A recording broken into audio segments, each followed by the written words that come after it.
캄보디아에서 300명의 청년들이 흔적도 없이 사라졌다. 몇 명만이 주검으로 한국에 돌아왔고 나머지는 어디로 갔는지 아무도 모른다. 살인 사건은 중국인들에 의해 벌어졌고 그 참혹함은 언어로 다 담을 수 없었다. 그러나 최고 존엄은 찍소리도 못했다.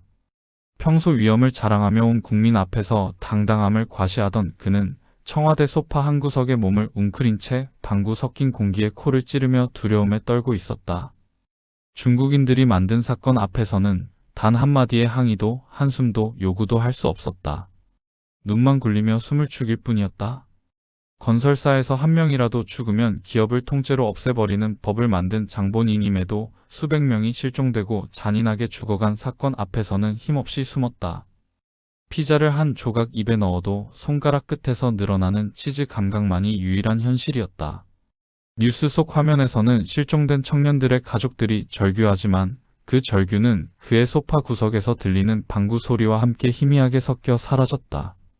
소파 팔걸이에 기댄 그의 눈은 화면 속 피맺힌 외침과 배경음악처럼 겹쳐진 절망을 단 한 번도 받아들이지 못했다. 국회에서는 야당과 여당이 싸우며 온 동네가 난리였다. 의원들은 서로를 향해 고함을 지르고 서로의 말에 침을 튀기며 날을 세웠다.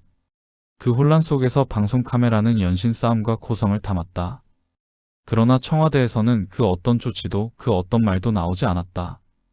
강자에게는 약하고 약자에게는 강한 모습. 건설사 산재 사건 앞에서는 기업을 단번에 망하게 하고 수백 명이 잔인하게 죽어간 사건 앞에서는 눈 하나 깜짝하지 않는 모습이었다. 최고 존엄의 두려움과 비겁함은 날이 갈수록 선명해졌다. 청와대 소파 구석, 방구 냄새가 떠도는 공간에 웅크린 채 그는 자신을 보호하는 유일한 장치가 피자 한 조각임을 자각했다. 바깥 세계의 혼란, 국회의 소란, 국민의 절규는 단지 배경음일 뿐 현실을 바꾸는 힘은 아니었다. 중국인 앞에서는 눈 하나 깜빡이지 못하고 건설사에는 즉각적인 제재를 가하는 그의 이중성은 극명했다. 이중성은 국민들에게 공포와 불안을 선물했고 어린 피해자들의 죽음 앞에서도 그는 안정과 안락을 포기하지 않았다. 국민들의 두려움은 하늘을 찔렀다. 아무것도 모르는 어린 20대 피해자들은 잔인하게 죽어갔지만 그들의 이름도 얼굴도 기억도 공식 기록에는 남지 않았다. 뉴스 화면 속 가족들은 구호를 외치며 눈물을 흘렸지만 청와대 소파 구석에서 최고 존엄의 손끝은 피자 치즈를 늘리며 화면을 응시했다. 그 눈빛에는 슬픔도 분노도 없었다. 오직 자신의 안정과 중국인에게 한마디도 못하는 비겁함만이 남아있었다. 청와대 안 그의 방은 외부와 단절된 성체였다. 방구 냄새가 희미하게 떠도는 소파 구석에 웅크린 채 그는 자신만의 세계에 갇혔다. 소파 팔걸이에 기대어 피자를 뜯으며 밖에서 울려 퍼지는 국회의 혼란, 국민의 절규, 건설사 직원들의 산재 사고 뉴스까지 모두 흘려보냈다. 최고 존엄은 강자에게는 한없이 약하고 약자에게는 한없이 강했다. 그의 권력은 선택적이었다. 중국인과 같은 강자 앞에서는 움츠러들고 일반 국민과 약자 앞에서는 무자비하게 휘둘렀다. 그 모습은 점점 더 선명해져 국민들에게는 공포와 절망으로 다가왔다. 도시는 소리 없는 공포에 잠식되었다. 거리에는 아무 말도 못하는 시민들의 눈빛이 떠돌았고 뉴스 화면 속 허공을 바라보며 질문을 던졌다. 왜 아무도 책임지지 않는가?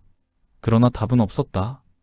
청와대 소파 구석, 방구 냄새 속에 웅크린 최고 존엄의 떨림과 중국인 앞에서 단 한마디도 하지 못하는 비겁함, 강자에게 약하고 약자에게 강한 이중성이 나라를 지배하고 있었다.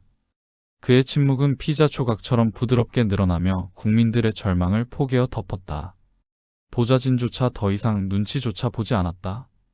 뉴스 속 국회 혼란을 보며 웃음을 참지 못하고 국민들의 비통함을 지나치는 장면, 중국인 앞에서 움츠러드는 장면까지 모두 목격했다. 그럼에도 그는 소파 구석에서 피자를 뜯으며 방구 냄새와 자신의 떨림 속에 안주했다. 오늘도 청년들의 죽음과 국민의 공포 속에서 최고 존엄은 피자 치즈와 방구 냄새 그리고 무기력한 권력의 상징으로 나라를 지배했다. 최종적으로 강자에게 약하고 약자에게 강한 그의 모습은 국민들의 마음속 깊이 각인되었다. 캄보디아에서 사라진 청년들의 이름은 기억되지 않았지만 최고 존엄의 두려움과 비겁함, 방구 냄새와 치즈 냄새가 섞인 청와대 소파 구석의 장면은 누구보다 선명하게 각인되었다.